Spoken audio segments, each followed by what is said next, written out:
to see you. Welcome. Sorry, I had to unmute real quick. Thank you. It's good to be back. It's kind of been a lot of these Zoom meetings. They're fun. They're fun.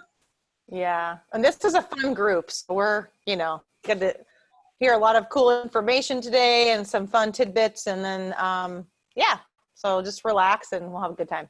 Yeah, of course.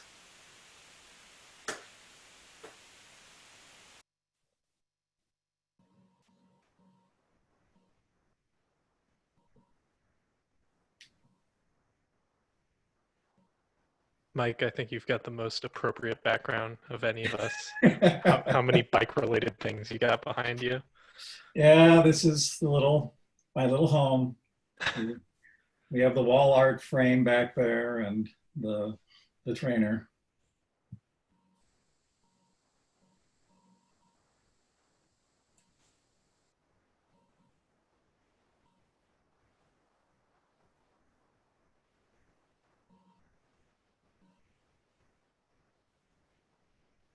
And I see Amanda.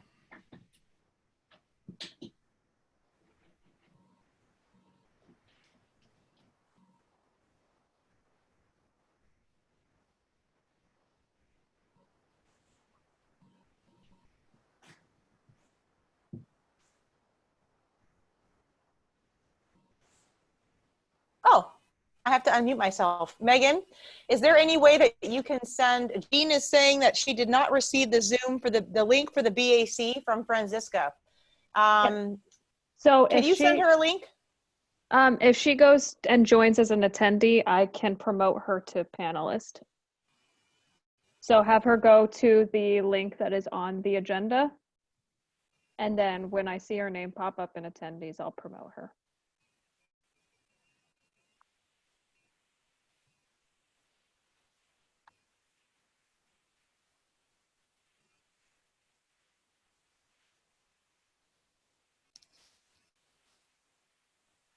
Now I see the cat.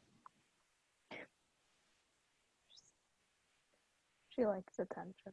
Yes. Bathing at the meeting. Pretty much. Pretty sure it's happened at every meeting I've had. She just knows.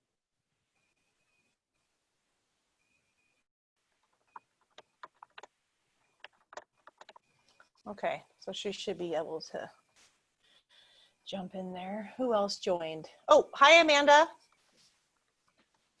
Hi, I'm going to be when I'm not talking because Andrew's on the library meeting one room away. Okay. Yeah, Megan will do some housekeeping, and so she'll have everybody muted anyways. You all be muted, but it's not because we don't want to hear you.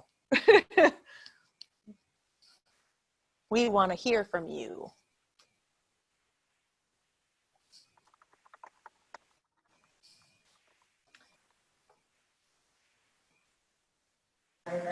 I'm here as well, just don't want you guys to have to watch me eat, so don't have the video on. Okay, thanks, Michael. And John, I'm seeing your comment. If at the very bottom, there should be a video camera with a little arrow next to it. If your computer has a camera, you can turn it on there. Otherwise, it's not necessary to have a camera on.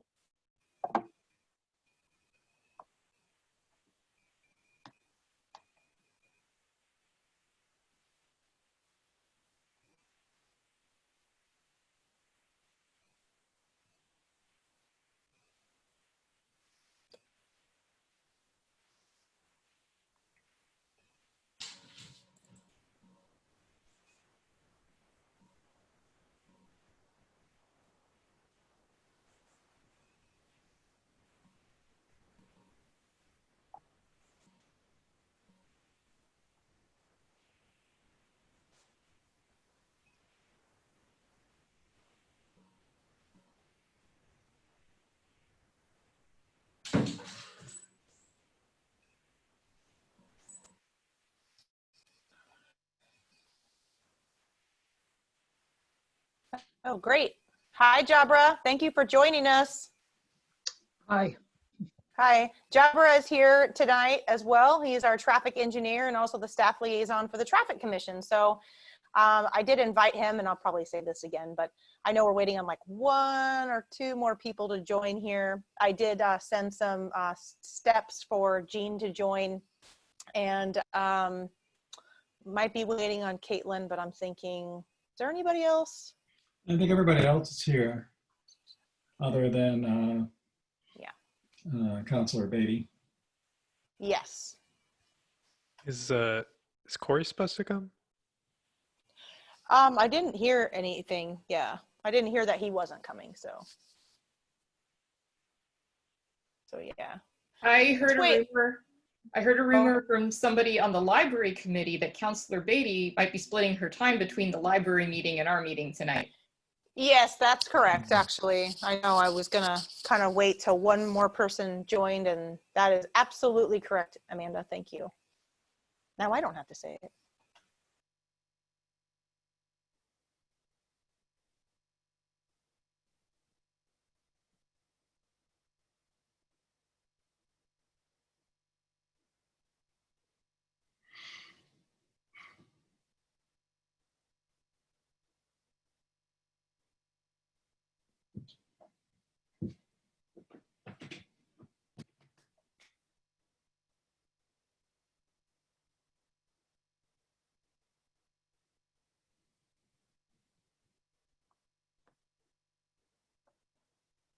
All right. What do you think, Mike? You want to go Here we ahead and go. start?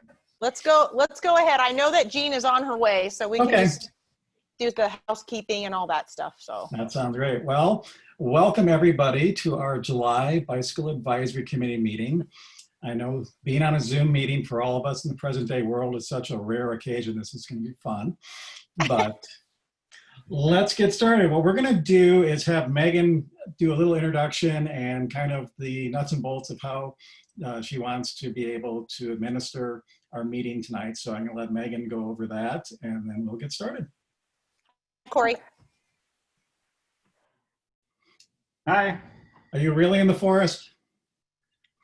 Definitely. You get the social distancing award.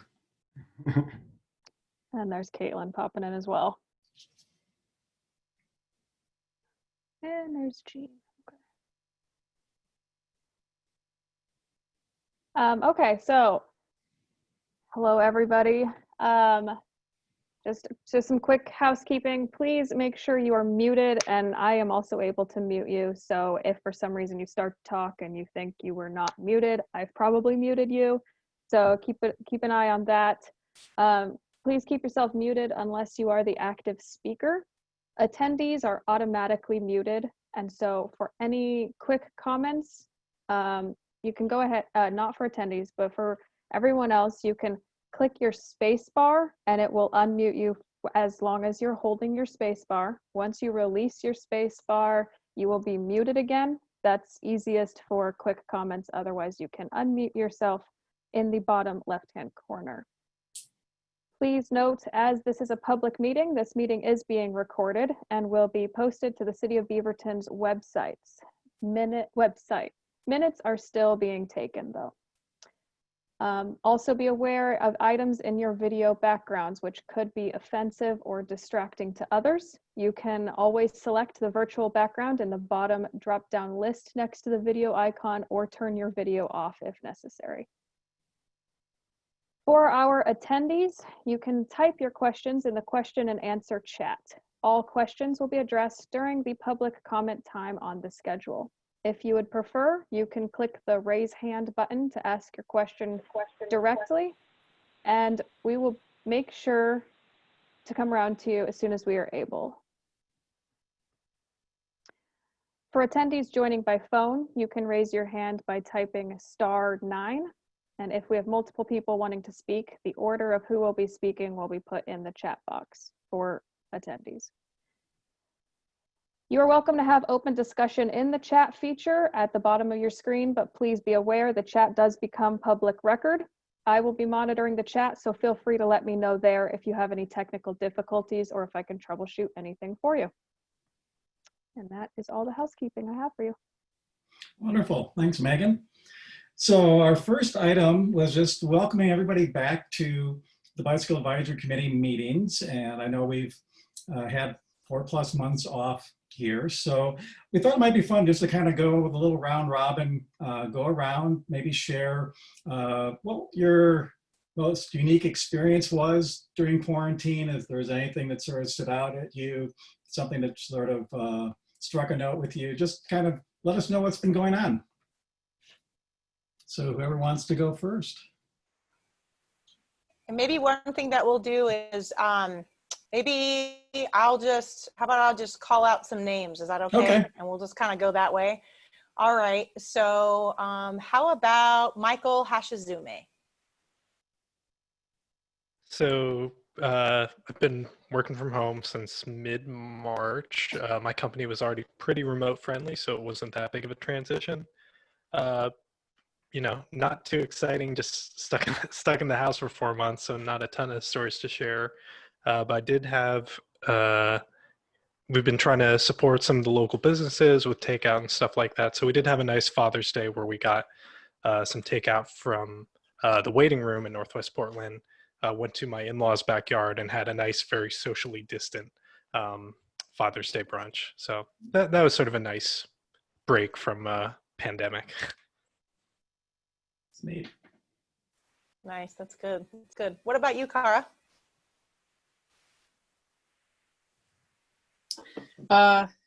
Things have been kind of wild for me.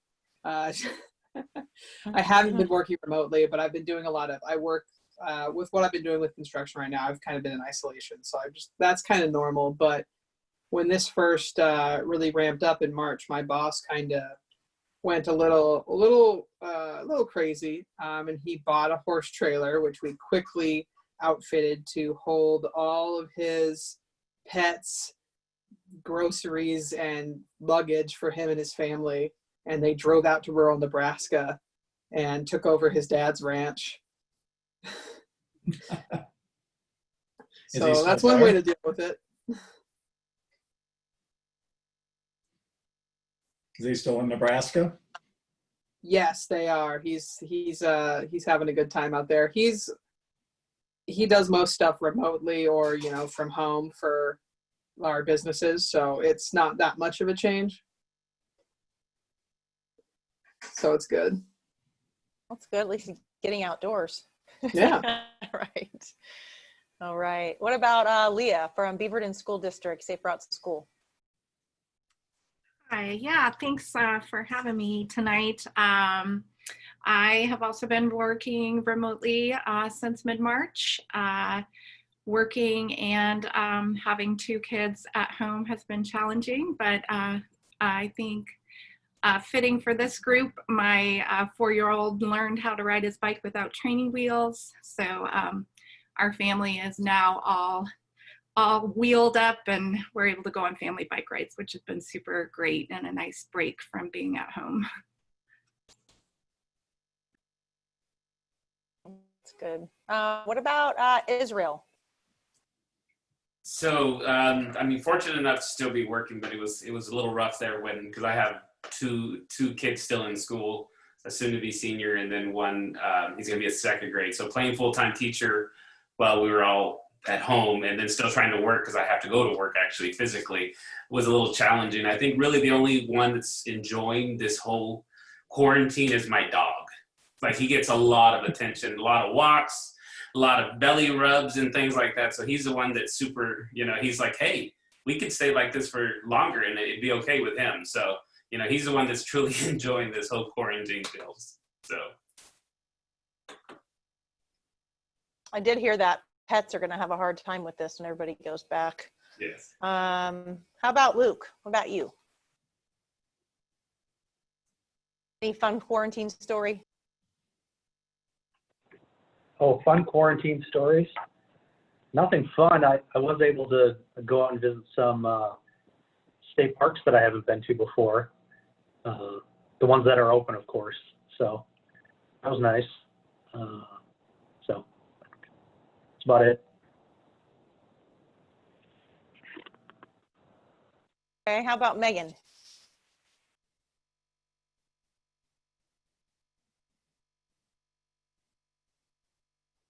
tell everyone to unmute, and then I can't unmute myself.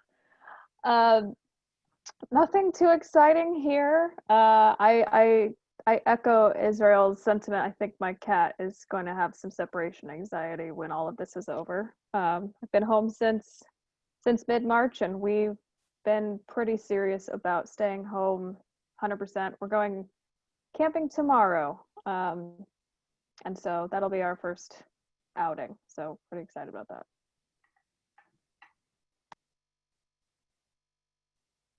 Thanks, Megan. Amanda? My job has always been a combination of remotely connecting with my company and then just doing agricultural research. So very little has changed.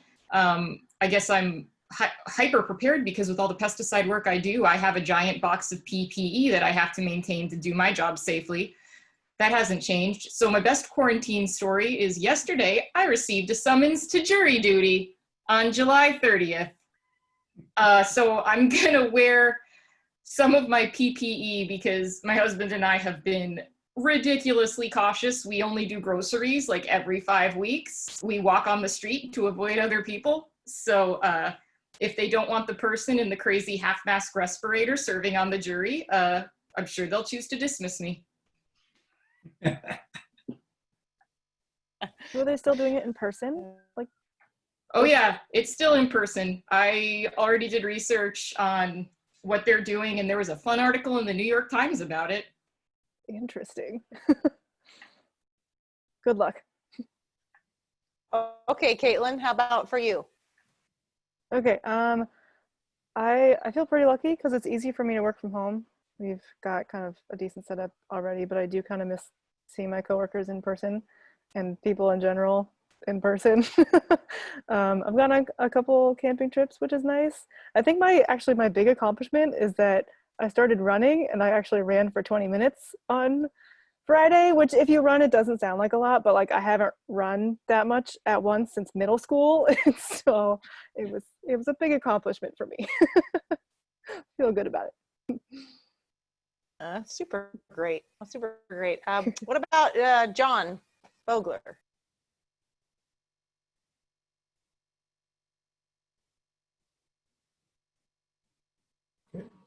Can you hear me now? Yes, okay. I've been participating in some street trust webinars, just lots of information. I know Stacy, you too have been involved in some of those, and I've really learned a lot. Different points of view by the street trust folks. I've been continuing to deliver Meals on Wheels, although we're down to 1 day a week. So on Thursday, I deliver 7 meals to each senior. It can be as many as 90 meals delivered. I can't do it on my bicycle, I have to drive, but hopefully we can get back to a relatively normal 5 days a week instead of 1 day a week meal delivery. And lately, for about the last 2 weeks, I've been involved in with the Murray Hill Homeowners Association. I've connected with a bunch of bicyclist neighbors, and we're building trails and improving trails. And we built a bridge, which I'm really proud of. We got the planks on it today. I'll hold up the, hey, pretty cool. Neat. That's two weeks worth of work. But yeah, we're trying to stay busy and stay healthy.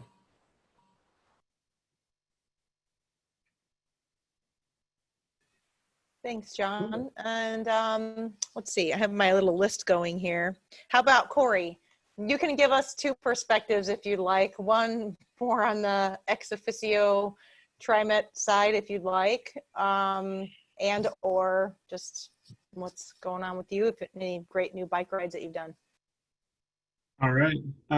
So for me, I'm continuing the work at home trend at TriMet, and it's kind of a challenging time at the stage of the project that we're in, because instead of things being able to sort of go with the flow, they're actually accelerating because the project is affiliated with FTA funding and stuff, so that's making it challenging. In terms of TriMet, hopefully you've seen that we're still providing service, and there's a lot of guidance on the vehicles about social distancing while you're on the vehicles. So to the extent that I've been ridden our service since the shutdown, it seems like it's fairly easy to still ride transit and maintain that social distancing. Face masks and other PPE, as you mentioned, are required. So on that front, things are still fairly successful with TriMet, but our administrative staff are still working from home.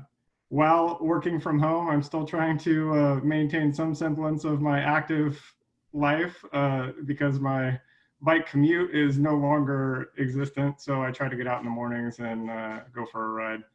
But it's definitely having an effect on how much I eat. And I'm sure I haven't gotten on the scale, but there's an effect there too.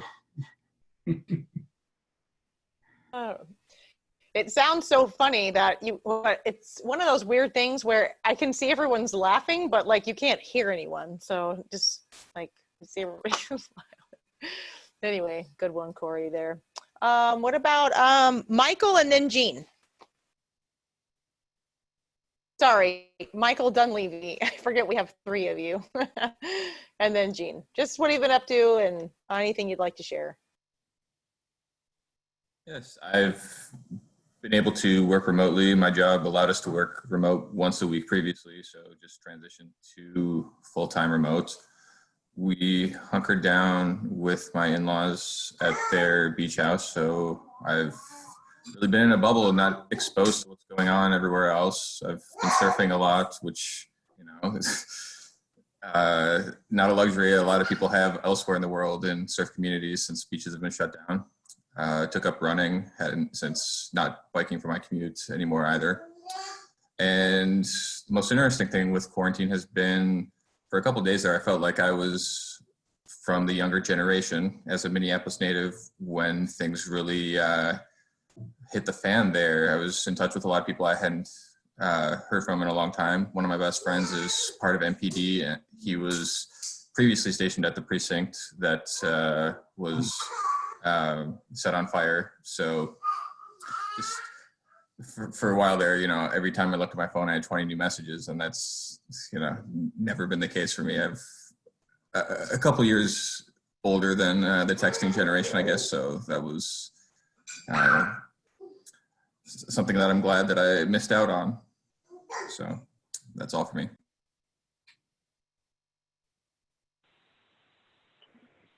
Great, hi. So, yep, I've been working from home since the day that we closed Beaverton City Hall. I think I went in one day on a Saturday to grab my keyboard so I could have that very helpful tool. You realize sort of how important some of the little things that you're used to having in your workspace are important to you. And I will just say it like, I have a son who's 10 and he's in 4th grade. So I had a coworker here with me in my home office, and we navigated remote learning. So it was fun. There are days when I was able to give him attention. There were days where I was not able to give him attention at all. I said, just do your thing.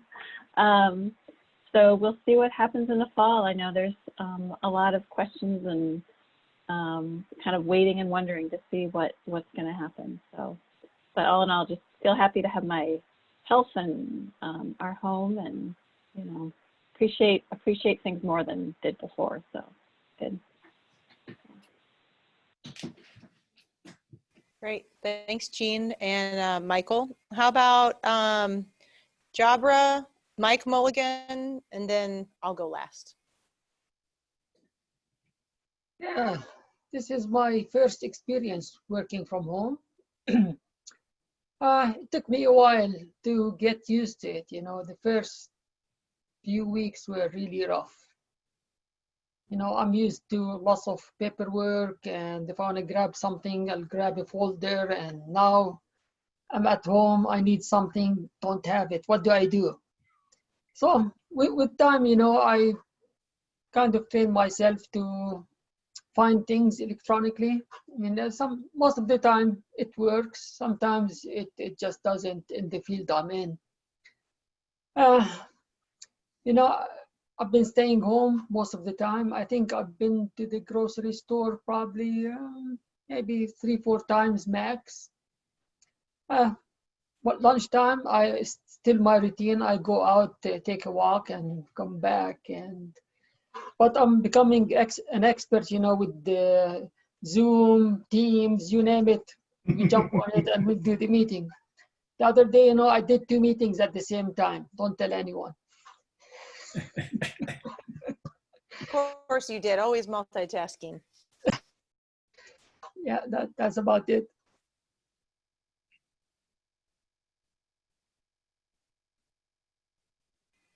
Okay, Mike Mulligan, your turn. Okay. Well, my role when working in the senior living communities with the physical therapy and supporting the physical therapists, the communities have been on quarantine, and so there was only one community that I could physically go into. So I've worked out of there while I've been continuing to support the therapists in the other 2 communities.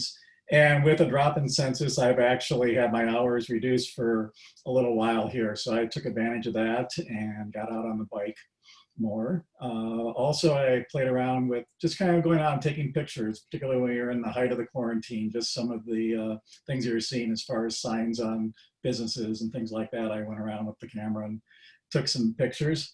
Definitely have enjoyed, particularly at the height when we had lower amounts of traffic, being able to just walk in the middle of the street in our neighborhood, do things like that. With the running, I've also noticed that many more people picking up on running, and I've joked that I thought shin splints might be one of the side effects of COVID-19. From biking, I think the greatest experience that I saw is out riding on Cornell and stopped at a stoplight, and this young man pulled up to me on his bike, and it's clear that he was just commuting from his job. And he started asking me what were the hand signals for signaling right, left-hand turns and things like that. So I pulled my gaiter up over my face and I went through and explained to him, and he thanked me, and it was cool. It's like, here's somebody that hasn't been normally riding, and they're starting to take advantage of that and being able to pass that little bit of information along. And I found 4 months of hair was really wild when it would come out of my helmet. There were a couple times I looked and said, I don't know if Keith Richards rides a bike, but if he did, he might look like this. So that was my experience. That's good. It is nice to kind of share. It's a little bit awkward. I know that we're not all sitting in the room together, but it is nice to kind of go around because we still have a lot of new members. You know, and the last time we all met was in February. So it just seems like there's been, you know, quite a bit of time and quite a few things have happened, right? I mean, COVID, unfortunately, our chair did pass away, but I think that in light of all those things, I think it's, you know, definitely nice to see everybody's face and glad to connect with everybody again. One thing that I did during quarantine that I've never done before, and I actually just did this last Saturday, on the 4th. So there's a lavender farm that's not too far from me. There's a lot of farm near me, probably about 10 to 12 minute drive, or some very big hills and probably a good 30 to 40 minute, mostly uphill bike ride. But I need to fix my brakes so that I don't crash and burn on the way down. But anyhow, so I went to a lavender farm and I did not see any of those crazy hornet things. So don't worry. There were a lot of bees though. I don't know if anybody's ever gone to a lavender farm, but I had never done that. So I thought, you know, I'm going to do something. And there was no one there. There was an upper field and a lower field, and nice to just get a little solitude. And that seems odd in this time, but there's, you know, a lot of different things going on family wise. So I think that was really nice thing to do this past 4th of July. So great to see all of you, and I will hand it back over to Mike. I will say that Lacey Beaty, who is our council liaison, Amanda had said this a little earlier, she's kind of going back and forth between Bicycle Advisory Committee and the Library Committee. So she might pop on and pop off. And so we'll kind of just, when we see her, we might just, wherever we are, we might kind of wrap up where we are and then move on so that our Councilor Beaty can say something. And Corey, I love your background. That's just like totally awesome. I feel like you literally are camping. I mean, it looks pretty good. It doesn't look that fake, you know? Some of the backgrounds look a little fake. So let's have a good time on here and share some good information. And Luke and Leah and all right, let's go. All right, thanks. So let's take a look at improving the February minutes. Well, I guess take a minute or so if you haven't had a chance to review those, to look at them. If you remember back that far, if there are any corrections or additions or things we need to make, let's bring those up and then we can approve them. I noticed a typo. How much do you care about typos? Typos are good. There's a misspelling of the word "to," and I think the last section. I just had it up. Committee planning session. Focus on 2 initiatives. Okay. I assume we mean 2, the number. Okay. But that's it.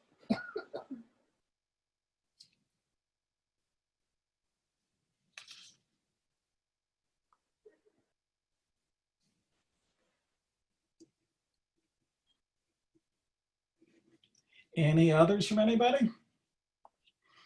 Well, then I'll entertain a motion to approve the minutes with the correction of the 2.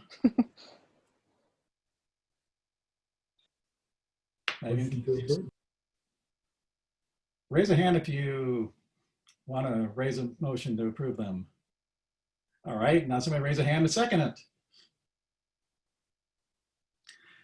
If you approve or the minutes, everybody raise your hand.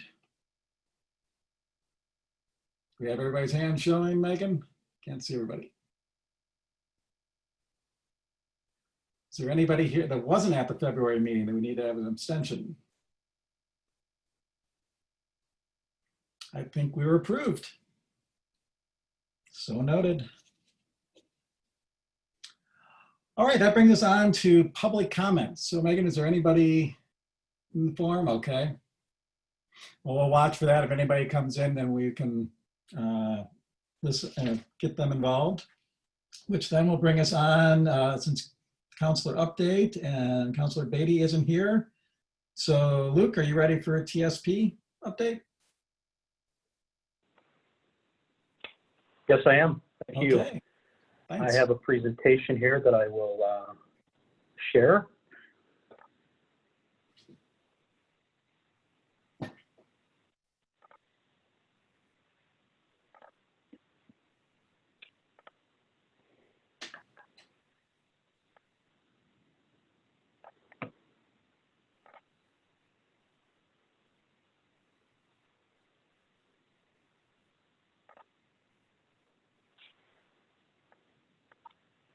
Can you see that? Yes. Presentation. Great. My name's Luke Pelz. I'm a senior planner with the City of Beaverton's Transportation Planning Division. And I'm also the project manager for the city's TSP update project. We plan to kick off the TSP project later this year.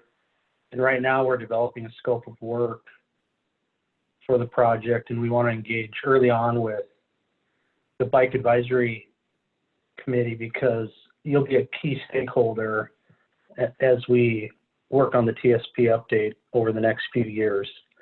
And so tonight I just want to go through a brief presentation on some of the scoping work that we're doing right now, and also to give you an idea of what the project will look like moving forward into the future.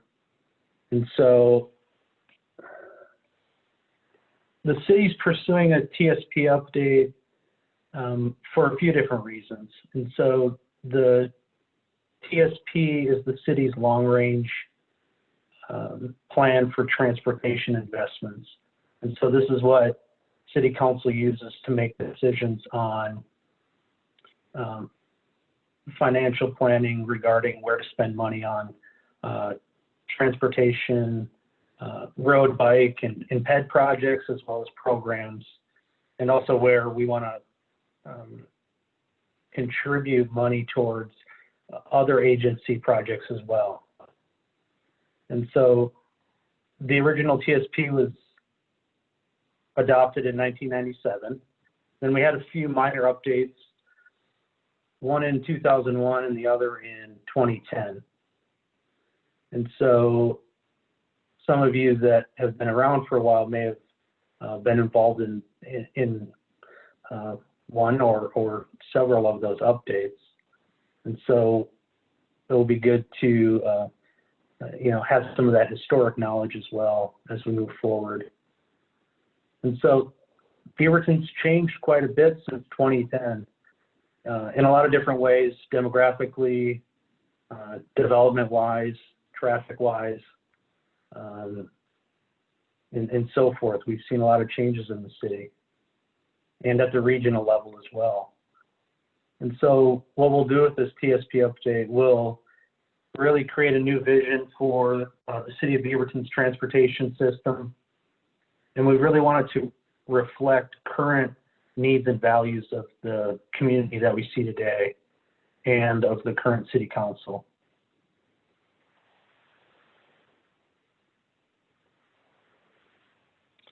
So the TSP scoping process has a few different pieces. And so the scoping is really preliminary work that we're doing to prepare ourselves sort of above and beyond what we've done in the past for moving forward with planning efforts, really trying to get a good idea of the key themes and purpose of why we're doing this work. It will help us in a few different ways.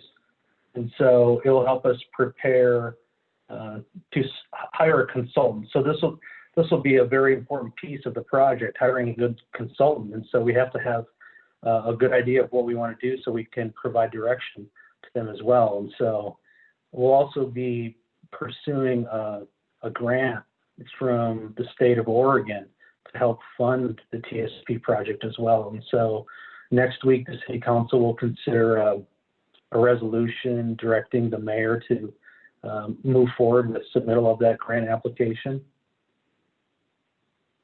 And so as far as the process, what we've done so far is it has a few different components. It has, there's been a technical review piece, and we've hired a consultant to help us with that. And I'll talk about that briefly. And also, we've had a stakeholder engagement process as well, which this meeting is part of that as well. Stakeholder engagement has primarily been focused on sort of stakeholders at the technical level, meaning city staff as well as external agencies that we work with on these types of projects.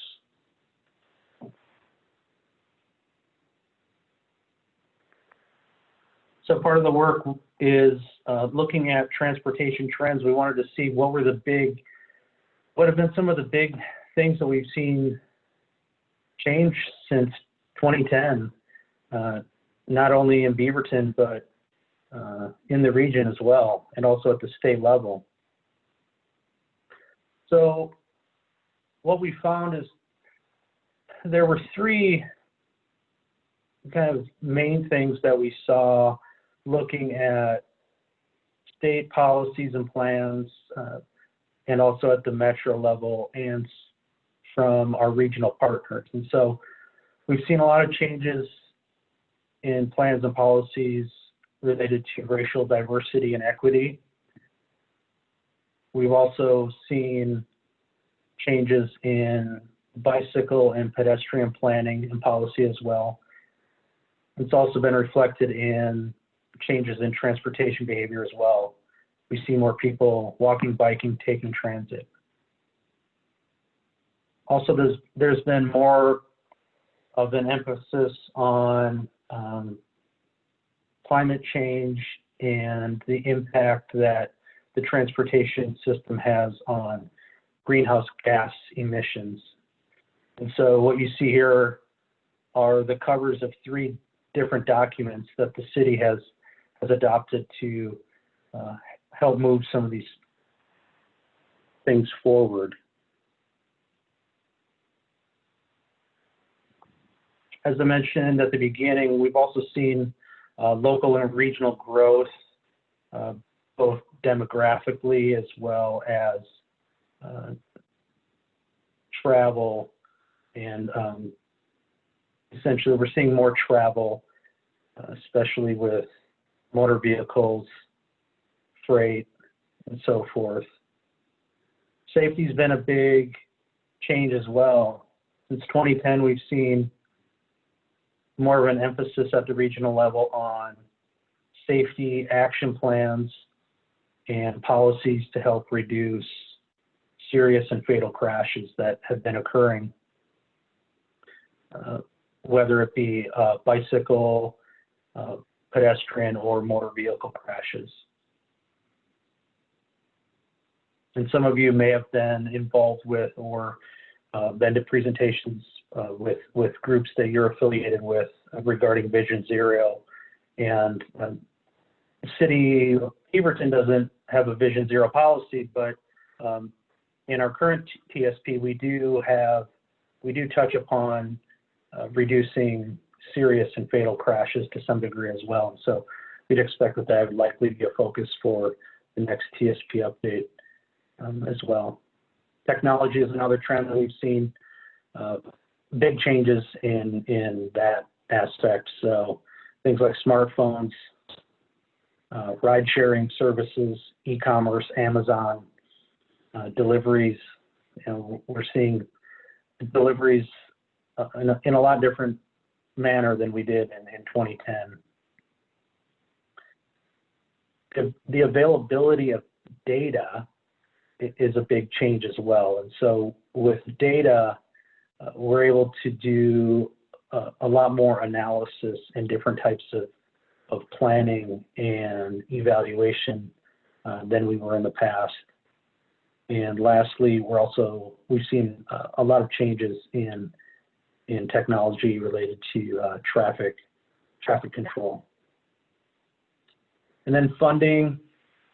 Regarding funding, we're seeing costs continue to increase as far as for labor and materials, and funding's been generally on the decline. So it's this dual sort of battle that we'll be dealing with as we move forward with the next TSP update, as well as far as how to fund our needed projects and programs.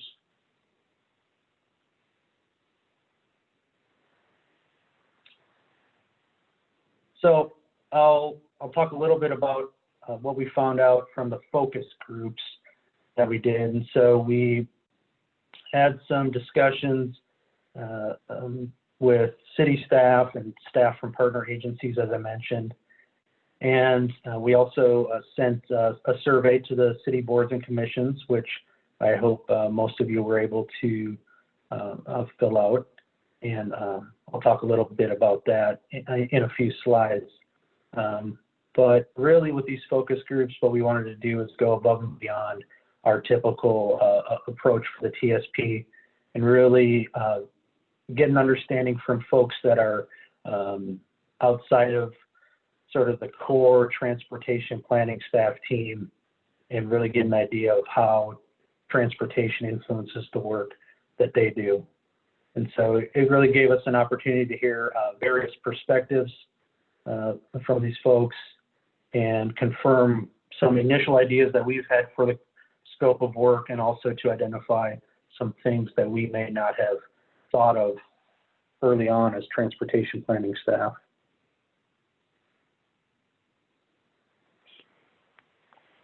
So there's a bunch of words on this slide, and this is really a kind of the key themes or topic areas that we heard from the focus groups. And so we heard a lot about stakeholder and community engagement. Climate change was an important topic. Economic development support, new mobility. And when we say new mobility, we're talking about all of those things that are related to transportation technology that we haven't seen around sort of more recent things such as scooters and the rideshare services that I was mentioning before as well. And so there's a graphic that we made from the notes that you can see here. And so this is really intended to just be an informal idea of, what were the words that we heard about most. And so on the left, you can see these were kind of the themes that we heard about with the group. But just when we looked at the words and analyzed that, the word people was used a lot. And so I think that's an important thing to note as we move forward with the next TSP update. And it just shows that, people are at the center of our transportation planning work. And so we expect that we'll keep a focus on that as we move forward. A few weeks ago, we sent a survey to all the boards and commission members to gain some input about their transportation priorities. So the survey closed this week, and we received 35 responses with most boards and commissions represented in that survey. And so we will be looking into the survey results a little more, but what we're seeing right now is that there's support for walking, biking, transit, and transportation options that are accessible for everyone. There was also, we saw some survey results that indicated that reducing traffic congestion is an important element for boards and commission members, as well as environmental impacts that may come from transportation investments.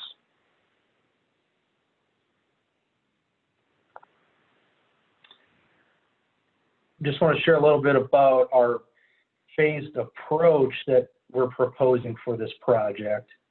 And so this is an outline of generally over the next few years how the project tasks would be broken out by year. So right now in this fiscal year, what we're doing is we're working on the preliminary scope and budget, and we're also preparing the grant application that I mentioned earlier.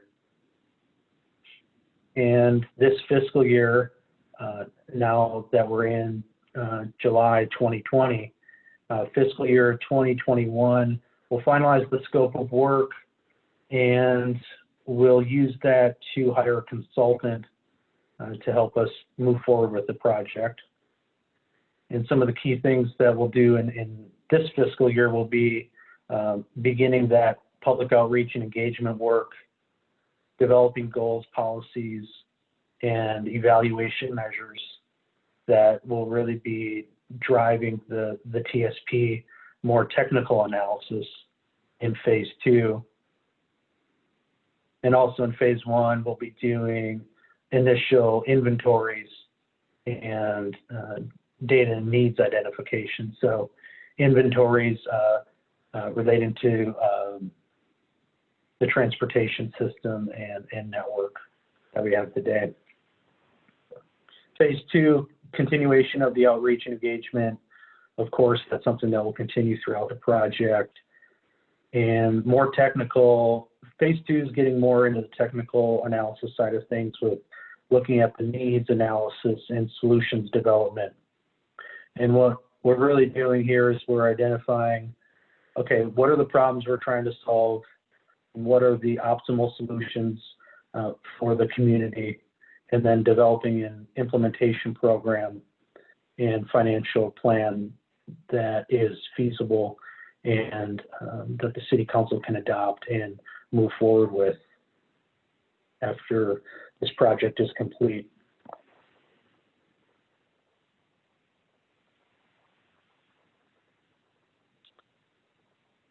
So this slide shows general timeline of what we're doing, of sort of the, regarding the next steps. This summer, we'll finish the scope of work and move forward with the consultant selection. This fall, we'll hear about the grant award. And what we'll do is, with that grant award, be able to select the consultant and start the contracting, and then really kick off the project. So this fall, we'll be doing some kickoff work, and we'll be returning to the boards and commissions at that time. And then next year, it will be more of the phase 2 work that I mentioned about doing an intergovernmental agreement with the state and moving forward with that grant in phase 2. The project will take a couple years, and so we expect that plan adoption would be in the year 2023, and we close out the grant at that time as well. And so about a 2-year project, and it will be a big lift, but it's important work that we're doing, and looking forward to working with the Bicycle Advisory Committee and other boards and commissions as well as we move forward. So that was my last slide, and I think we can open it up to any feedback that you have on the slides that I presented tonight regarding the trends or focus group findings or survey. If you'd like to share any thoughts on key issues or topic areas that you'd like us to hear about, we welcome those, or if there's anything else that you'd like to share tonight, we'd appreciate it. So thank you for your time. Thank you, Luke. Thank you. So Stacey, should we have Megan open up everybody's microphones? So if anybody has questions or comments, they can make them.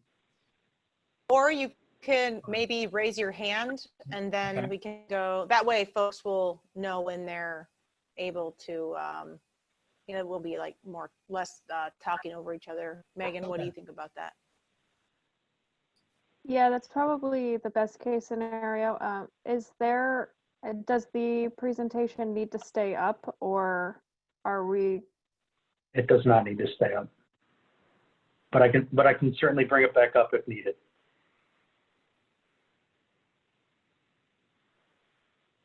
Okay, John, were you raising your hand? Yeah, thank you, Luke. That was really interesting, and it dovetails with a webinar that the Street Trust put on called Measuring Speed. And I've got some detailed notes on that perhaps I should share, but a lot of what you said, they said, there's, you know, with COVID-19, there's so many more people walking and biking. I'm sure we've all noticed that on the trails in the neighborhoods. And correspondingly, more people are aware and developing a sensitivity to the speed of cars and trucks passing through the neighborhood. And the presentation that the Street Trust gave, the presenter made the point that we really need to evolve from making cars go fast and trying to like speed, you know, the definition of success was to speed the traffic through the neighborhood, when in fact we really need to look at all angles, not just cars and trucks, but also pedestrians and bikers, buses, and other people that are moving through the neighborhood. They made a really interesting point about induced demand, and we probably have all heard about this concept where, you know, a lane is added and traffic is worse. And it's kind of like, you know, buying a bigger pair of pants and you gain weight. So we need to like flip our thinking around and not necessarily be thinking the approach to improving the movement of traffic isn't necessarily adding a lane for cars and trucks. Maybe there's a better approach. And in fact, and I'll finish with this, the final point really blew me away. They made a reference to the green shield speed flow curve. And the green shield concept actually points out that you might actually be able to move traffic through your neighborhood and your city if you lower the speed limit versus increase the speed limit. And thinking about it just makes all kinds of sense because you have a more orderly flow through the neighborhood. And I'm segueing a little bit, but I'm really starting to think that maybe one of the initiatives that the Bicycle Advisory Committee could do is to embrace the idea of maybe 20 is plenty or 25 is plenty. We need to slow down in order to walk and bike safely. And also it may in fact help move traffic in a more orderly fashion through. So anyway, I just wanted to share those couple of thoughts. Thank you, John. I appreciate that. Sorry about my dog. I'm going to run her out of the back.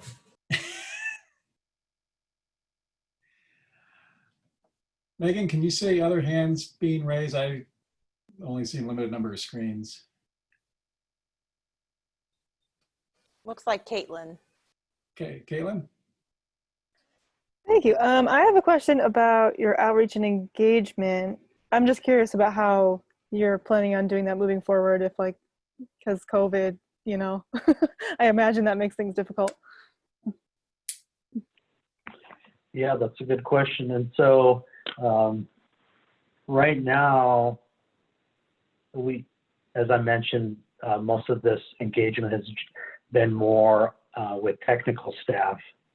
Moving forward though, I think there's going to be a lot of questions that we'll need to answer about how to best engage with the public, especially, and those people that are typically more difficult to reach, even without COVID, right? And so the short answer is that we don't have the solution yet, and that's something that we'll be working towards when we hire our consultant this fall and developing our public engagement plan.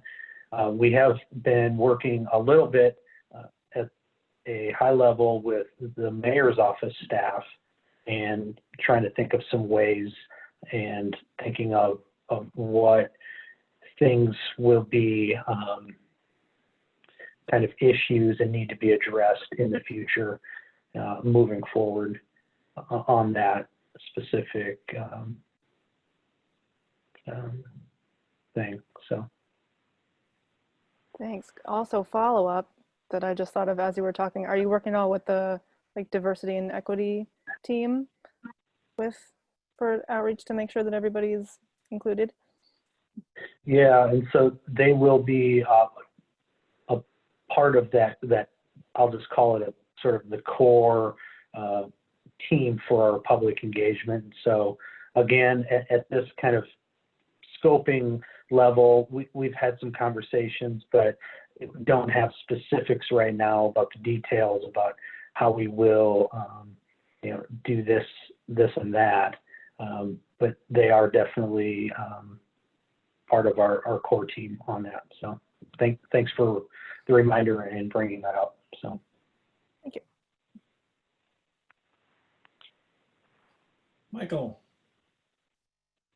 Thanks for that presentation, Luke. I wanted to add that I think I was really encouraged to see the slide with the sort of 3 initiatives that Beaverton's already pursuing in terms of DE&I, active transportation, and sort of climate focus. And I'm really glad to see those being factored into this TSP update. I also had a question in terms of sort of these trends and changes we're seeing in reaction to COVID. are those sort of influencing this update at all? I know a lot of cities around the world are starting to really build out more space for pedestrians and cyclists and more active transportation and making those changes permanent. I'm wondering if this has sort of influenced the city's thinking at all in terms of the TSP update. So as far as, thank you for the question. And so we started this project before COVID. However, we do expect that it will be part of the discussion as we move forward. And so, right now, is it a driver of how we're moving things and making policy and so forth? Not at this point in the project. As we move forward with the public engagement and stakeholder engagement next year, we may see that is a sort of a topic and key theme that we hear more from folks. And so at the end of the day, we may see some long-term changes that are related to COVID, but at this point it's tough to say for sure and really to speculate about that. But that's a good point to bring up, and appreciate that.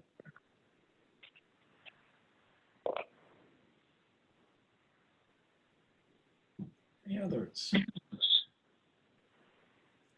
Luke, the other one I was just curious about, you were mentioning Vision Zero back on one of the first slides, and I'm just curious if you think at any point the city might be revisiting that and whether a more formal adoption of some variant of the theme or the idea of Vision Zero might be getting incorporated. Yeah, that's a good question. At this point, there's really no indication that I'm getting from any level of city leadership or from outside groups that the Vision Zero brand itself is something that the city of Beaverton is going to be focusing on for the TSP update. Now, safety will be one of the key topics of analysis for the TSP update, and how it relates to Vision Zero and that terminology and that particular program. I think we'll have to see, but right now I'm not getting any indication that as a brand and with a program. So maybe incorporating in more focus like on education for the public across all modal users, as far as that's possibly. Okay. And you may see, once the, fast forward into the future in 2023, I think can you hear me?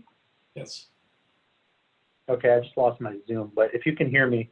So, we may see, if you fast forward to the adoption in 2023, you may see a lot of the policies and some of the projects that we end up with really are moving forward with an implementation of what someone would see in a community that has a Vision Zero formal program and so forth. So thank you.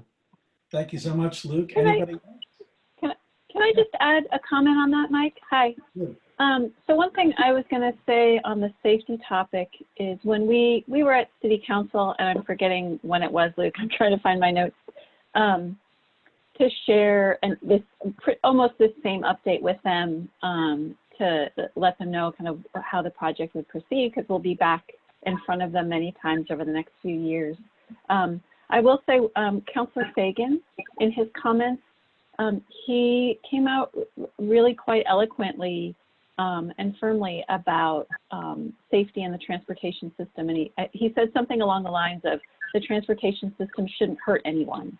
So I think it is on the minds of people. The previous discussion about Vision Zero, I wasn't here for that, That was before I joined the city of Beaverton. But I do think there's, I sense an interest and a willingness to really dive into the safety. As Luke was saying, it's really important. It's important to the region. At Metro, they talk about safety as one of the 4 pillars of the regional transportation plan. I think we're going to want to spend some time talking about it as we work on the TSP, and I think the council will as well. Great. Thanks, Jean.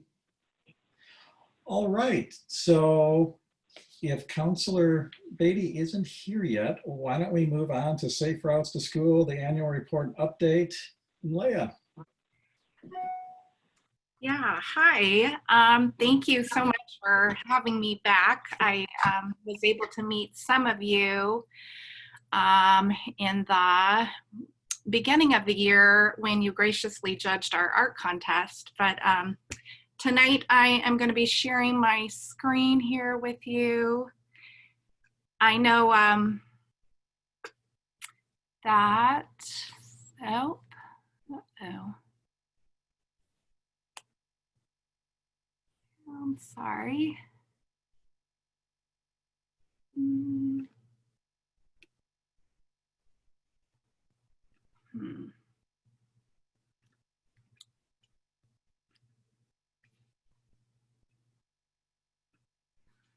I am having difficulty. I'm sorry.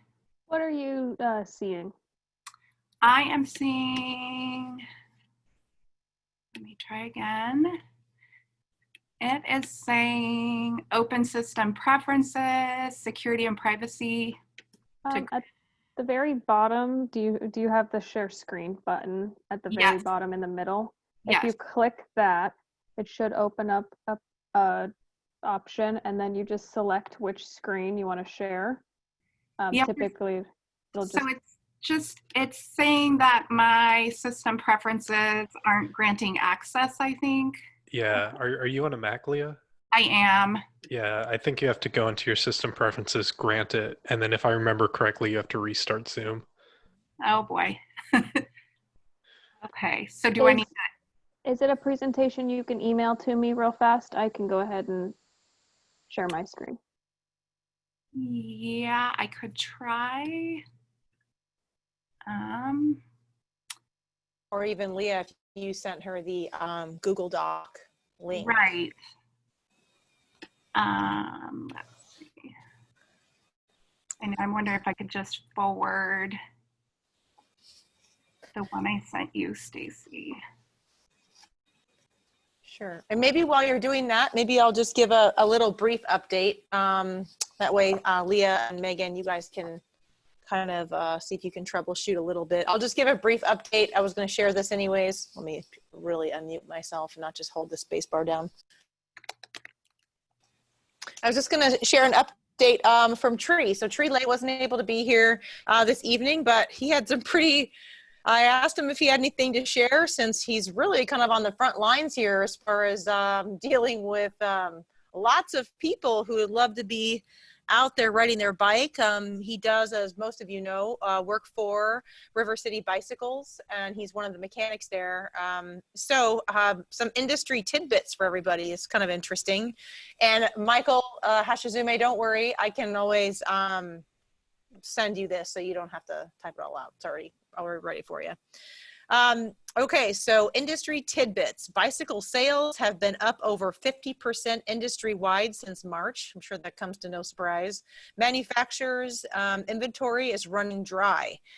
He says we are out of stock or running low on all of our most popular bikes, with no new inventory until the fall. Hybrids, city bikes, all kid bikes, road bikes, mountain bikes, e-bikes, everything all across the price points.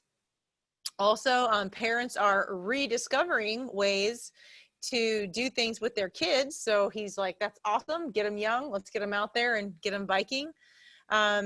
As an example, on a random Monday, they sold over 30 bikes. This is becoming common for us. Service appointments are booked out until the end of August. Like most bicycle shops here, I know that Veloce Bikes, which is sort of near me, their bike mechanics are swamped. They don't have anything available till I think the very beginning of September is what he had said. Let's see, some perspective, they have over 2,000 bikes on hand at any given time in boxes, and they cannot build them fast enough. So they usually have a full-time team of folks who just build bikes. That's all they do. And that average team is 4 people every single day. The service mechanics, that includes tree, and that has a team of no less than 6 people every day, and they're still booked out over a month long. So the long story short is there's a lot of bikes, and he says, get out on them hills. So anyways, he just says, hope everyone is staying healthy and safe. And I thought that was kind of an interesting update, because I was like, oh, I wonder if he's got something to share bicycle wise. So how's that Safe Routes to School presentation coming along? I can keep going if you need me to on other stuff. I have got it up. So let me Great. go ahead and share my screen. Thank Good you job. so much. Thanks, Megan. Thanks, Leah. No problem.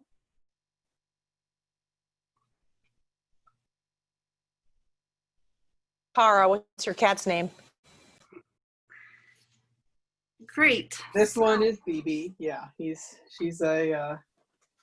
interested in what I'm doing. Yeah. So Megan, will you be able to just forward through the slides for me? Yeah, just let me know when to click next and I will do so. Great. Okay, so we can go ahead and go to the next slide. Thanks. So I know that Stacy sent along our annual report. We are basically wrapping up our first year in the new round of grant funding. Our current grant cycle goes from 2019 to 2022. Unlike in past years, the district decided to assume control of the grants and create 2 district positions. Myself as the full-time Safe Routes to School coordinator, and then a part-time assistant coordinator, which is staffed by Linda Feldhen. So I joined the district with 5 years of teaching experience at the first grade level in Hillsborough and David Douglas school districts. And I was fortunate to meet my predecessor, Lynn Mutry, who oversaw the Beaverton program for many years when I was volunteering at Sexton Mountain as their walking school bus leader, which I still get to do. So she brought me on in the spring of 2019 to kind of learn the ropes. And then I took over this past year. Next slide. So this infographic is just a tool that we use to educate the community and families and students about kind of why we do what we do. Safe Routes to School is a national program with the overall goal of creating safe, convenient, and fun opportunities for youth to walk and roll to and from school. We always like to define rolling to school as bicycles, scooters, skateboards, and even the school bus. We know that promoting safe, active travel and decreasing the number of single car trips to and from schools is important for the safety and health of our communities. The active transportation component of our program is great for keeping kids physically and mentally healthy. You'll see some of those statistics in the infographics about kids who are active performing 20% better. The CDC recommends that kids get at least 60 minutes of physical exercise daily. So we do the computation of 1 mile takes kids about 20 to 30 minutes. To walk to and from school, they'd be getting 2/3 of their daily exercise just by traveling to school. Our district sees an average of 30% of students being driven. That equates to 12,000 cars on the road during the morning commute daily. We compute that to being about 23,500 pounds of carbon emissions daily. So some of the important reasons why we're working to decrease those numbers. Next slide. I just wanted to provide a little bit of background on the framework of Safe Routes to School. We utilize what we call the 6 E's to guide our programming. You'll see the umbrella of equity, which kind of focuses our work and makes sure that we are including all community members in our programming. And then typically over the last several years, the other E's have included education, enforcement, encouragement, evaluation, and engineering. So we know a balanced Safe Routes to School program combines all of these factors to make successful improvements. Next slide. So a big change that has recently happened actually within this last month is that the National Safe Routes to School Partnership has removed enforcement from our 6 E's and replaced it with engagement. The Safe Routes to School put out a public statement recognizing that there are inequitable impacts regarding law enforcement on people of color. And as an anti-racist organization, we're actively working to advance social justice and racial equity. We're working to ensure that Black people, Indigenous people, and people of color are able to move about the world safely, healthfully, joyfully, and in their full expression of self. So these are all really new changes for our local program. We're still waiting for some guidance as to how that's going to be implemented into our program in the next year from our district. Right now, our initial step is to plan to hold some listening sessions and find out more from our students and families of color about their thoughts and feelings of how they feel traveling to and from schools, and start delving into that engagement process a little deeper. Next slide. So it just took a few components from that annual report to kind of highlight some of the work we've done this past year. I think one of our biggest accomplishments was the implementation of a district-wide pedestrian and bike safety class for all elementary students. So typically, these classes were voluntary, and when we look back at the data and analyze the schools who sign up for those classes, they've been predominantly our higher socioeconomic status schools that sign up. We felt we were missing, a really large population of our school district. And if you combine that with some of the statistics and data around low-income students, showing that they are 2 times more likely to suffer from fatal crashes while walking, led us to mandate this proposal, led us to propose this mandate. So the district did accept this in the fall of 2019, and we started the implementation of pedestrian bike safety, a 45-minute lesson for all students in grades K through 5. Some of those lessons were obviously cut short when schools closed in March. So right now we're in the process of writing a new proposal to move all of our curriculum and lessons into the remote learning portion of school for next year. There are obviously still a lot of unknowns what school is going to look like, but we're confident that there will be at least a portion of that will be the remote learning from home. And we have some tools and curriculum already written and ready to go to push that out in a remote format. While it's not ideal, as we've talked about in this meeting already, we know that families and kids are out there biking, walking even more than they have in the past. So we really feel an urgency to get that safety education into their hands to empower them to do those activities and be safe while they're out there doing them. Next slide. So our encouragement events are a big part of our program as well. We hold district-wide events for all 34 elementary schools. And we've been slowly trying to provide mentorship opportunities for our middle schools to assist our elementaries with these event days. We see oftentimes a good 20% increase in walking and rolling on those event days.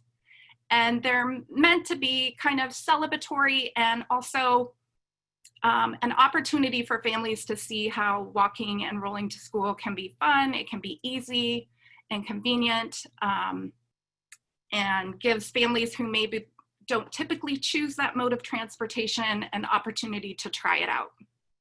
So in the fall, we held our International Walk and Roll to School Day. We had one school that even reported a 98% participation. They saw 300 less cars dropping students off in their parking lot that day. So we're really, we felt good about those successes. Unfortunately, our spring events again were canceled. We transitioned quickly to develop our first ever remote challenges. So we held an April We Walk challenge, encouraging students to take walks around their neighborhood with their family, practice safe physical distancing, but still get outside. And so our April challenge, there was a weekly theme each week in April, and students could take a picture. I think one week the theme was, trees in your neighborhood, and they could submit that and be entered into a raffle for new helmets. In May, we also did a similar month-long challenge. Students were recording their trips and what kind of trip, whether it was a skateboard, scooter, bicycle, or walking. Our participation, of course, is much lower with the remote challenges than what we would typically see in person, but we did see a steady increase in participation as we rolled out these events. We were so excited about it, we decided to launch our first ever summer challenge. We typically don't do encouragement events during the summer as there's no school in session, but we kind of wanted to keep that momentum going for our families that were participating. So next slide.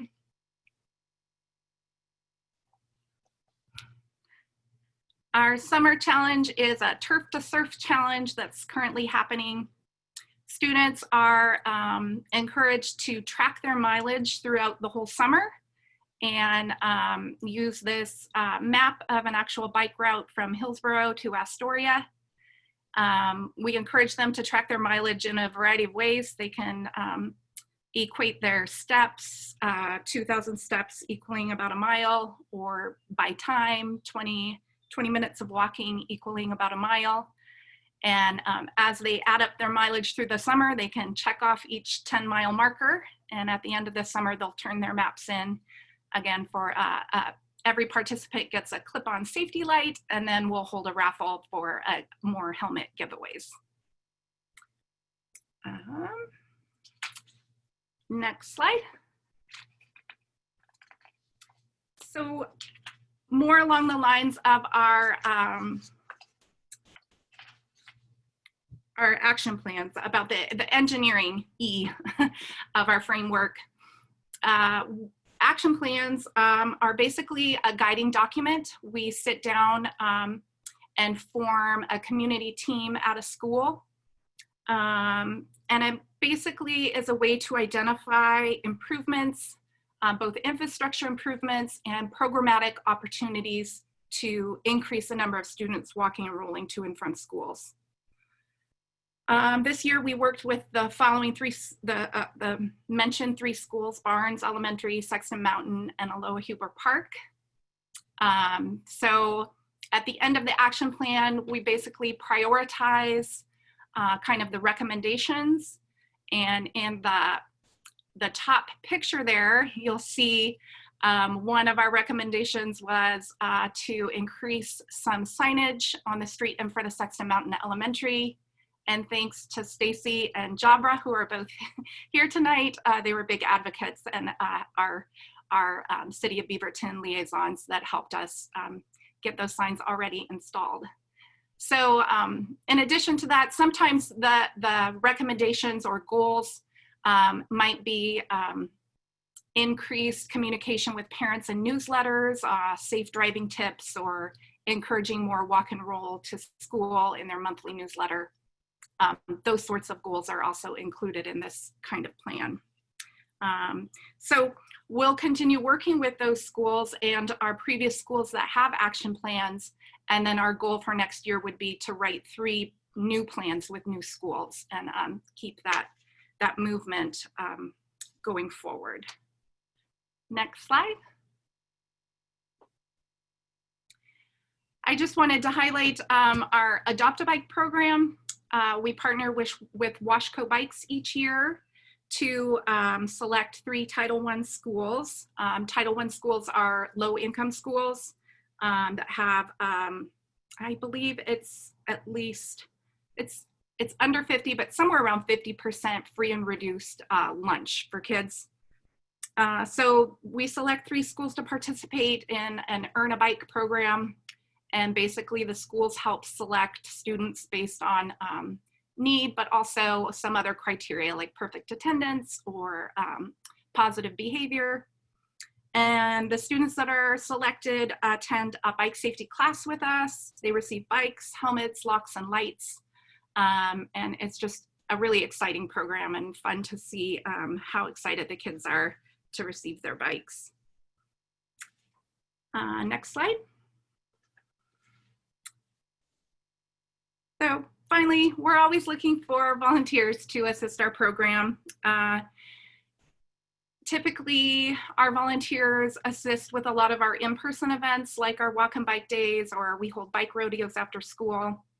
As we plan for next year, most of those events will look a lot different, but we still plan to utilize volunteers to assist with our walk audits, which are where we basically walk the routes to schools and take inventory about needed improvements, as well as some of the goals from those action plans are to beautify some of the walking paths that students take to schools. I didn't include pictures here, but some of those walking paths are just dark, you know, with broken fencing and graffiti, and just aren't very inviting for kids to feel safe on that route to school. So we'll be working on those projects.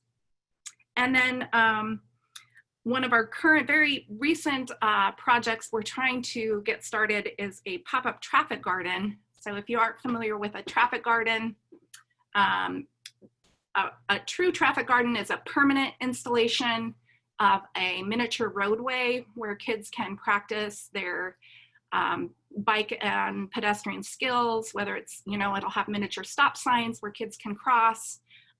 Kids on bikes can practice their hand signals and turns.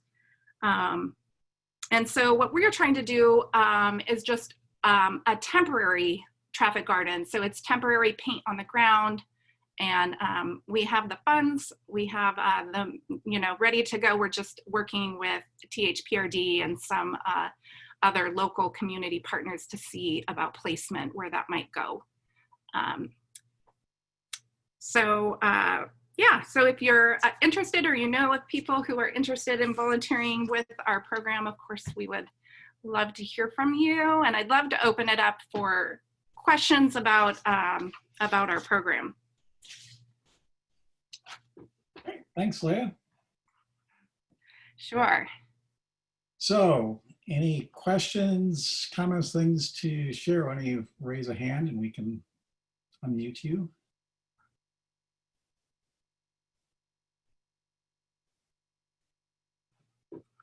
Hey. John? I just would love to help. So if you need a hand, you know, doing anything, I'm interested in the Safe Routes to School program, and I'd love to help you somehow. So let me know. Great, thank you so much.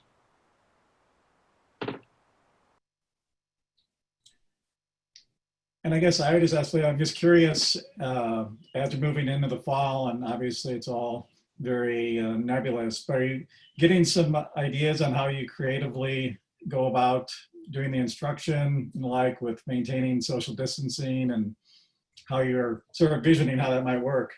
Right. So right now we're really looking at remote activities. So there are actually a lot of online resources that are already out there. We have a lot on our Safe Routes website, but we've broken those down into kind of bite-size lessons. Like for example, helmet fitting is a big one that we always teach. So there's a video and kind of written instructions, and then the kids would then respond maybe with a picture of their helmet on correctly, or maybe they just type up the steps of what you do to fit your helmet correctly. So we've kind of chunked out our curriculum into those kind of bite-sized pieces where kids could still like watch a video, read a little bit about the topic, and then go out and practice whatever it is that we're trying to teach them. So yeah, our hope is to get those lessons right into their hands. And there's a platform, a remote learning platform that the district already uses. So the kids would actually be able to respond directly to us, which would make that a lot easier. And then our larger events obviously are going to look really different too. So we're hoping to still encourage kids. You know, we have a fear that especially our bus riders won't want to be on their buses in the fall. So I know, you know, families that maybe don't need to rely on their bus might revert to those car trips.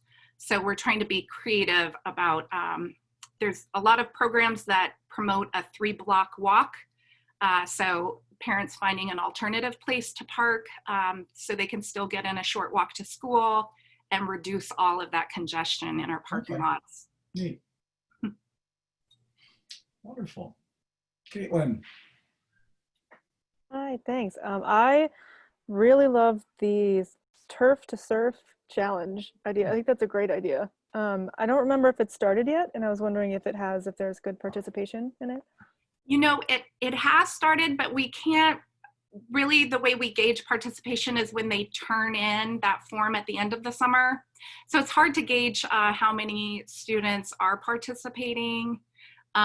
We've typically seen like around 200 kids participating in our remote challenges, which again, for a large district is pretty small, but we're hopeful that we'll get a similar turnout with the summer challenge. Me too, thanks. Thanks. Anyone else? Well, Leah, thanks so much. And maybe we make sure we have your contact so we can put that in the notes, and anybody wants to be able to volunteer or help out in any way, we can reach out and continue to support. And let's have you back on a regular basis as we move forward into the fall. Oh, I would love that. Thank you so much. Thank you. So, Stacy, have we seen Councilor Beaty, or is she No, the Library Council? You know what? We've been looking for her. I know that Meghan and I have been kind of going back and forth a little bit. Have you seen her try to join the meeting? No. Okay. Well, how about Stacy then? You have your Beaverton City updates, and do you want to do that? Yeah, actually, I was gonna see if Jean's okay to talk a little bit about the email that I forwarded on to folks this morning about the 2020 Get Moving. So if you want to talk about that a little bit, that'd be great. Okay, sure.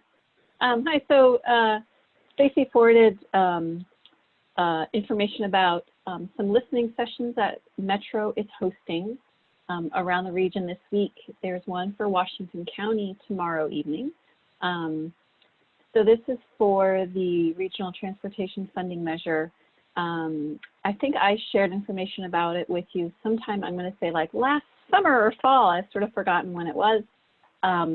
There have been, since then there's been more work to put together what this proposed package of both projects on key corridors in the region. I think there's about 15 corridors, 15 or 16, as well as programs that would fund sort of programmatic transportation efforts more around the region. So we have these corridors, and in Beaverton, we're the ones that are on the list related to Beaverton are Canyon Road and TV Highway, Highway 217, and really looking at pedestrian and bicycle connections around Highway 217,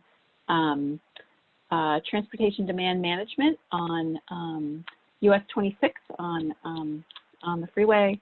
And I feel like I'm forgetting something. But there's, if you go to, there were some links in that email. And if you go to, you can click and see a map that has where all those corridors are in our region. And then you can also find out information about the programs. There are a number of programs. One that is included is expanding funding for safe routes to schools.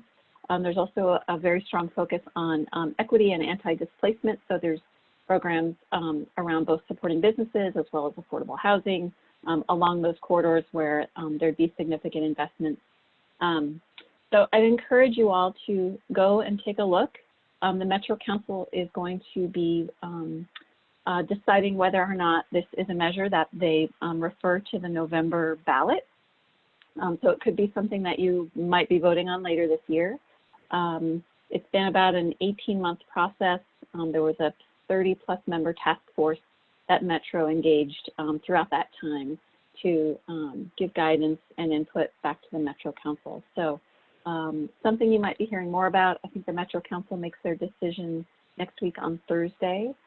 So if you haven't already seen it in the news, you'll see some more news probably come across your screen. So I'm going to stop there, and if any of you have questions, I will do my best to answer them.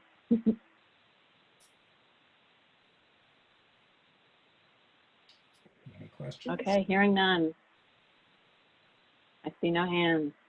Yeah, go check out the link. There's a lot of great info on the Metro website. So good opportunities for making investments in safety and bike and ped infrastructure and transit in particular. So take a look.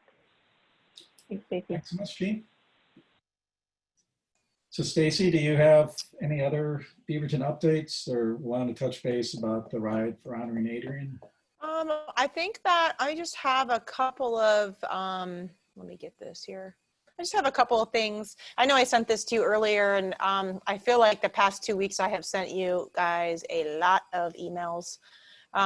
So just bear with me here as we just get more and more information. And I really hope that new information for the virtual open house or the virtual meetings was helpful to you. So, but for July news, if you all weren't able to read this quite yet, for City of Beaverton, Black Lives Matter. Beaverton prides itself on being a diverse and welcoming community, and we're listening and working to address heartfelt concerns brought to our attention by community members about systemic racism and calls for equity. We're committed to a path that brings us closer to where we need to be. And so basically it goes on to talk about diversity, equity, and the inclusion plan, which Michael Hashizume also mentioned earlier, and so did Luke. And I think Leah might have touched on it briefly as well.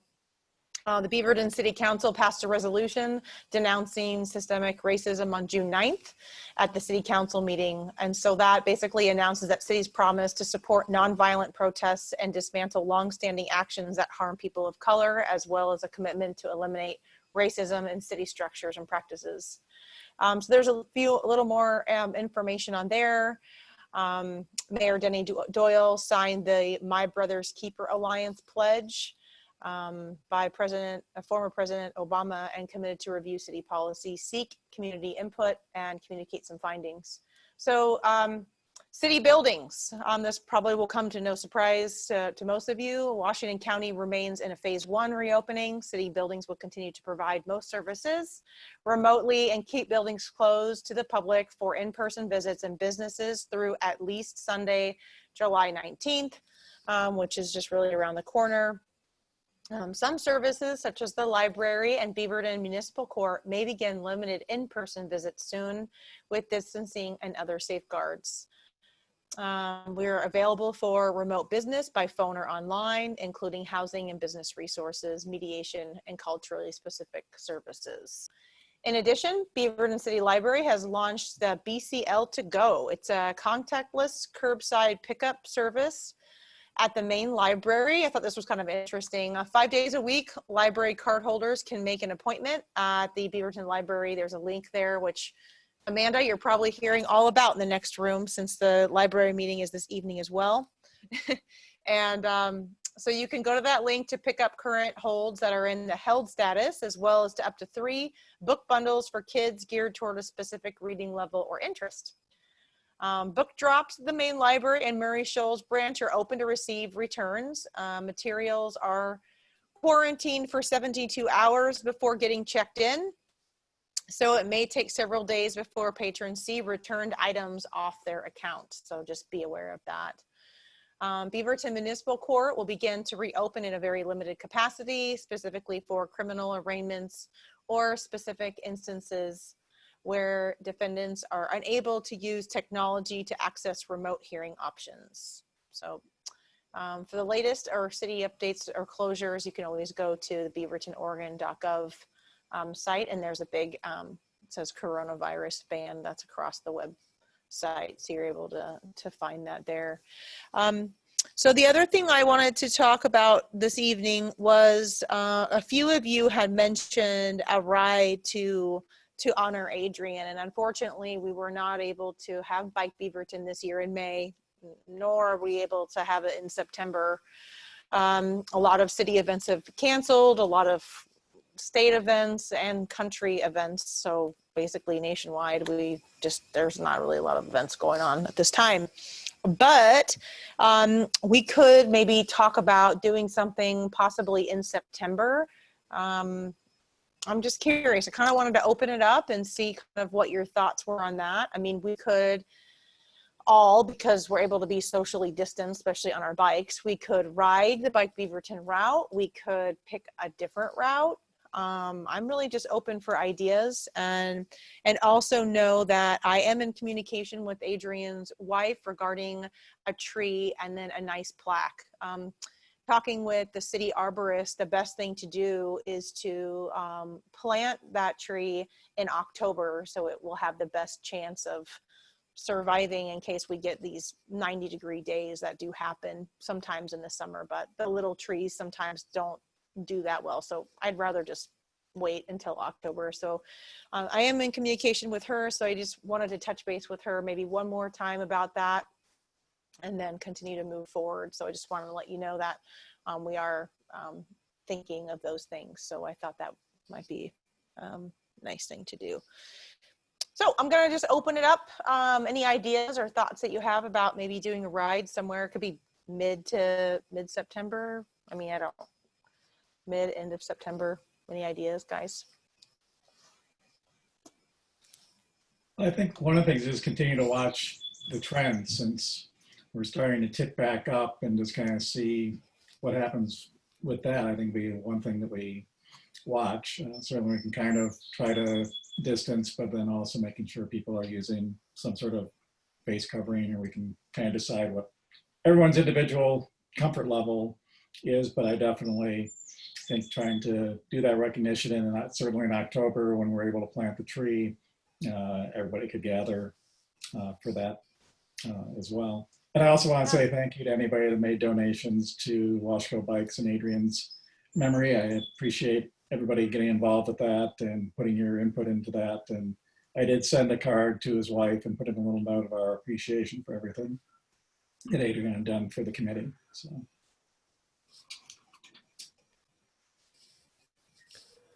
Yeah, at least for me, it seems like a group ride, even though, you know, COVID cases are ticking back up again, and it seems like September might be bad because of cold and flu season. But I think we've seen from the Black Lives Matter protests that if an event is outdoors, if everyone is masked and keeping distance, the risk is a little less. So I think a relatively small group ride would be safe-ish, and I would definitely be for it. And again, it wouldn't necessarily be something city sponsored or anything like that. It would kind of just be, I would say, like on our own accord, and people just want to get together, just to put that out there. But that's a very good point, Michael.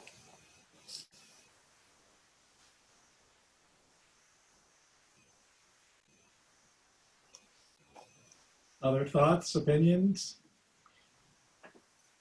I'm not likely to be able to participate. We've quarantined pretty drastically due to my father-in-law being of advanced age. So I'll be there in spirit, but I would then have to segregate for 2 weeks afterwards. So. Understand. Understandable, yeah. Thank you. Should we like combine the tree planting and a bike ride? Or do you want those to be separate things? Like if you're hoping for September bike ride and October, November tree planting, it might be a little chilly, rainy, but like I'd be okay with a chilly, rainy bike ride personally. Yeah, I think that Mike sort of hit the nail on the head there. I think the best thing to do is probably just to continue to watch the trends, see how it goes. It looks like every couple of weeks, you know, things do change. And, you know, as in my opinion, devastating as COVID is, and to all different things, not just the economy, but people that are losing their loved ones. Yeah, it is really important, as Michael Dunleavy stated, that, you know, if we are, you know, around a vulnerable population, that we do our best to kind of, you know, maintain our distance. But I think that, you know, I think that we can just wait and see. Every couple of weeks we can sort of check in and just see how things go. And yeah, it's been kind of a wild ride, especially with my background in public health. This has been interesting. So to say the least, it's something that, you know, I've never seen in anyone that I know, especially the epidemiologists that work for CDC. A couple of them I used to work with. I had the opportunity to work with them in health, public health. And so they, you know, a lot of people we just don't know enough. And I think that's kind of the biggest issue. So how about every couple of weeks we sort of check in? Mike, I'll check in with you, and then check in with the group, of course. I mean, 2 weeks is kind of a long time, but the last week and a half, you've gotten a million emails from me. So you're probably like, wow, this is amazing. I'm so excited every time you get my email. I try really hard not to overwhelm folks. I know that people are trying to collaborate and communicate even more, because it's hard that we don't get to see each other in person. But I think that can feel very overwhelming, especially if you have home life things that are going on as well. So keeping up with everything is very difficult. So I appreciate you all for reading my bazillion emails. Thank you. Well, I think that's good. I like the idea of maybe combining them, because where you're thinking with the tree planting over on Weir, if that's what the current thought still is we can easily segue from the bike Beaverton route over to there. So maybe we kind of look towards that, and let's just keep watching things, and we can touch base at our next meeting. That sounds great. And unfortunately, I didn't see Councilor Beaty pop in. So that library meeting, Amanda, they must be having a good time. No, it's over. That's why I get to be in the office again instead of the third. No, oh, that's right. You did change. Anyhow, we will, yeah, I don't have anything. If anybody has any questions or comments. I think the last thing we have is just member comments. So if you want to go around, if anybody has any comments. Corey, you keep going in and out of the trees.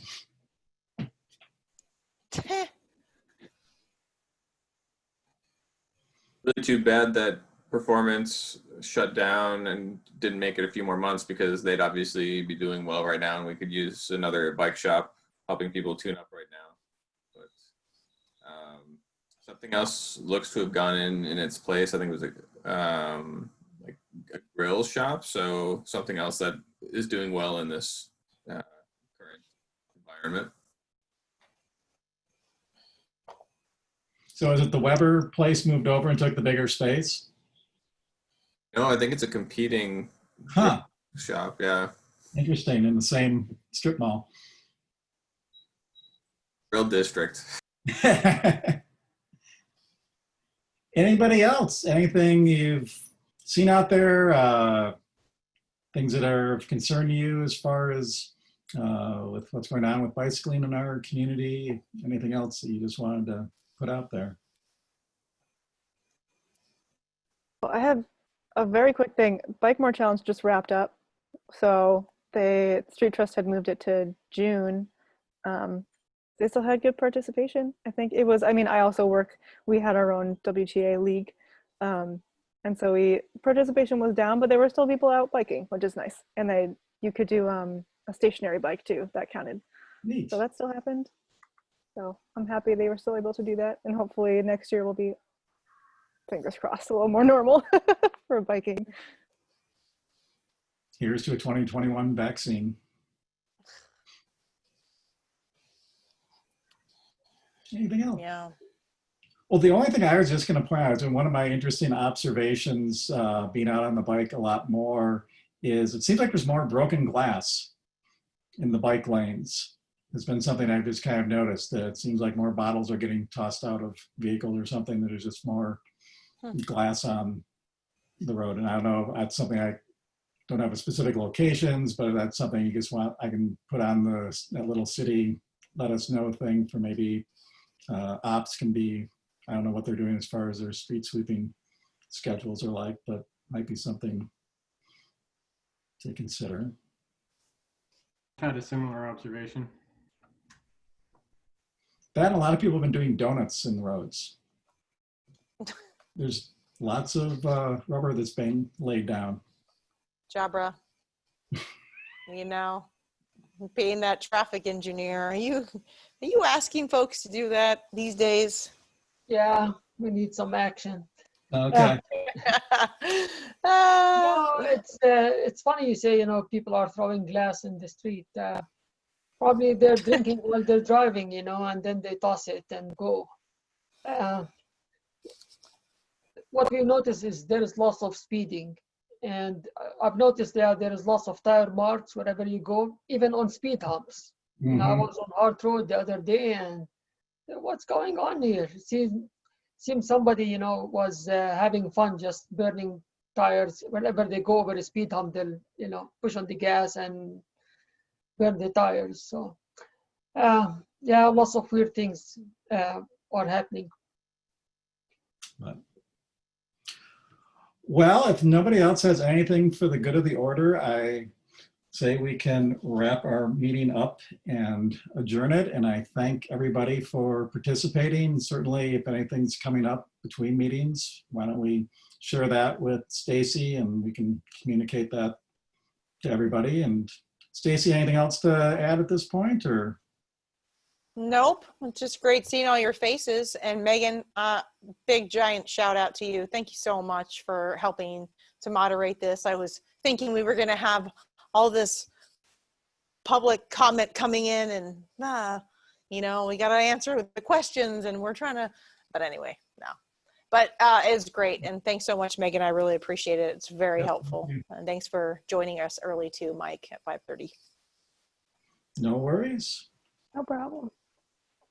All right, everyone. Well, be safe out there. Enjoy the summer. Hopefully the clouds start to burn off earlier in the day as we go forward.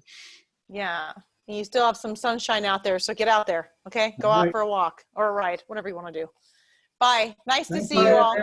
Thanks again. Bye, everyone. Great job, Take care. Mike. Thank you. Bye, everyone.